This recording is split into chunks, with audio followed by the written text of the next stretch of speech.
근데 여러분, 지난번 부천에서 발견된 2건의 자녀 학대 사망 사건하고 이번 경남 고성 사건 모두 장기 결석자 전수조사 과정에서 밝혀졌다는 공통점이 있죠. 다시 말해서 이번 전수조사가 없었으면 영원히 완전 범죄로 묻혔을 수도 있다는 겁니다. 도대체 어떻게 아이가 실종된 지 수년이 지나도록 주변 누구도 알아채지 못했던 건지. 특히 부천의 2건은 부모가 경찰에다가 실종 신고를 직접 했는데도 경찰은 부모를 전혀 의심하지 않고 아무런 수사도 하지 않았던 건지. 오늘 이 부분 짚어봅니다. 전국 미아 실종 가족 찾기 시민 모임의 나주봉 회장 연결이 되어 있습니다. 나 회장님 나와 계세요. 예, 안녕하세요. 예, 참 끔찍한 일이 또 벌어졌습니다. 이번 고성아동의 경우 이제 숨진 게 2011년 10월이었어요. 그러니까 4년이 넘는 기간 동안 아이가 실종이 된 건데 아무도 이번 전수조사가 있기까지 아무도 수상할 생각을 안 했다는 겁니다. 이게 어떻게 그럴 수가 있죠? 글쎄요, 한마디로 사회안전망에 큰 구멍이 뚫렸다고 표현을 하고 싶고요. 이 사건이 이렇게 되기까지는 사회적 방임, 주변인의 무관심 이런 것들이 이 사건을 이렇게 수년 동안 덮어올 수 있었던 그런 요소가 되지 않았나 이렇게 생각을 하고 있습니다. 그런데요, 이번 경남 고성 건은 경찰에 실종 신고조차 안 했다 치더라도 지난 부천에서 발생한 2건은 모두 부모가 경찰에 실종 신고를 했습니다. 즉 아이가 죽자 경찰에다가 우리 아이가 사라졌습니다. 실종 신고를 했는데 그런데도 경찰은 부모가 아이를 죽였을 거라고는 초도 의심을 하지 못한 거예요. 이거 실종 신고 내면은 경찰이 다 수사하는 거 아닌가요?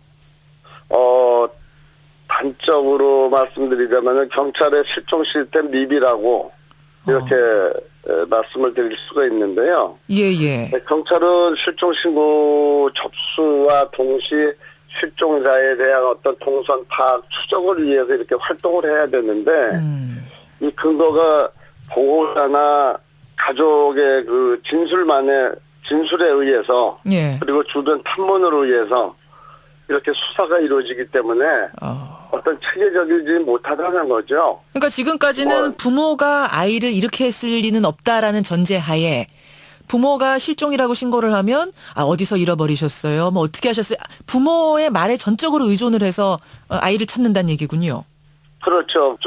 가족들의 그 진술을 토대로 해서 아이를 찾는데 그러니까 거기에서 그 수사 범위에서 벗어난다라고 이렇게 봐주시면 될 것 같아요. 이번 사건하고 이렇게 비유를 했을 때. 부모가 용의선상에서 제외가 된다 처음부터. 그렇죠.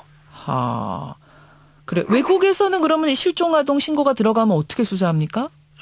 외국의 경우는 이제 보호자 중심으로다가 이렇게 수사가 이루어지고 주변을 확대해서. 아니 우리나라도 부모한테 그런 건 다 청취하지 않습니까? 우리는 전반적인 어떤 수사가 이루어지는 게 아니고 그냥 아이 사진 가지고 오세요. 어디서 어떻게 없어졌습니까? 그럼 오후에 와 있어야 될 아이가 집에 없습니다. 이 정도로 우리는 가는 거지. 뭐 외국처럼 그 부모에 대해서 어떤 의심의 눈초리를 가지고 이렇게 좀 접근을 해서 수사를 해야 되는데 외국은 이런 사건들이 그동안 비일비재하게 많이 있어 왔고 그렇기 때문에 체계적으로 그 실종 신고 시스템이 제대로 갖춰졌는데 부모부터 수사를 저희는 하는군요. 이런 사건이 이번을 계기로 처음이지 않습니까? 거의 처음이죠. 그러니까 드러나지 않아서 그렇지 이번 고성 같은 사건이 더 있었을 가능성이 상당히 있네요. 모른 채 지났어요. 저는 제 주변에서도 겪었고요. 그건 한 20년 가까이 됐는데요. 선생님이 경험하신 일이 있으세요? 목격하신 일이 있으세요? 경험한 게 아니라 주변에서 옆에서 봤죠. 어떤 일입니까? 그렇죠. 이렇게 노점에서 일을 하시는 분이셨는데 좀 성격이 포악했어요. 아들 2 형제였고. 그런데 이제 엄마하고 이혼을 해서 새엄마 밑에 살았는데 큰아이가 어리다 보니까 먹고 싶은 것도 많고 그래서 남의 물건에 손을 댔었나 봐요.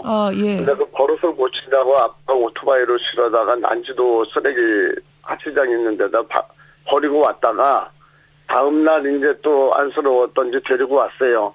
그리고 한참 동안을 있다가 아이가 또 남의 집 물건에 손을 댔다고 해서 아이를 없애버린다고 어디 갖다 버린다고 그 뒤로 아이를 오토바이로 싣고 나간 뒤로 지금까지 지난 20년 되도록 그 아이의 행방을 찾을 수도 없었고 주변에서 그 아이를 봤다는 소문도 못 들었습니다. 그래서 충분히 이 사건을 보면서 그러니까 그 아버지가 이웃한테 뭐라고 얘기를 했습니까? 그 아들에 대해서 실종됐다고 집 나갔다고?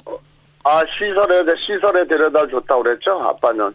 이 아이를 네, 그렇죠. 고아원에 데려다 줬다. 못 키워서 보육원에. 고아원에 데려다 줬다라는데 그러면 그 아이가 지금 좀 성인이 돼가지고 지금 우리 주변에 와서 같이 살아야 되는데 그렇지 않는 걸로 봐서는 그때 당시에 아버지가 나쁜 짓을 하지 않았을까 저는 그렇게 추정하고 있습니다.